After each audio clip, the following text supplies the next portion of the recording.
Good day again. So this is week 19 and the topic is the love of God Almighty.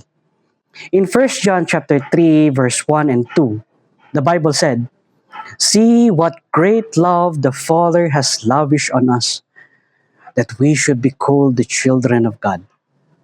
Alam niyo mga kapatid, yung pag-ibig talaga ng Panginoon, the love that God has for us is so everlasting.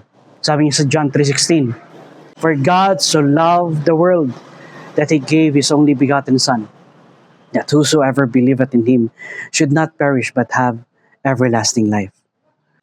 Kaya nga, kung walang nagmamahal sa'yo, tandaan mo, mahal ka ng Panginoon.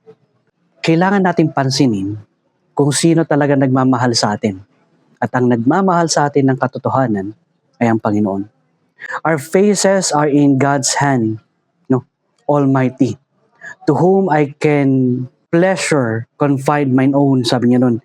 He can save us or destroy us. His counsels are fixed and cannot be disappointed, and all His designs will be accomplished. God has loved us with an everlasting love. In Jeremiah 31:3, sabi niya doon. And I would end with this, mahal ka ni Lord. Ano man ang pinagdadaanan mo sa buhay ngayon, ano man ang nangyayari sa buhay mo ngayon, mahal ka ng Panginoon. Again, this is my brother's keeper, Pastor Ryan Nakanay, and God bless us all.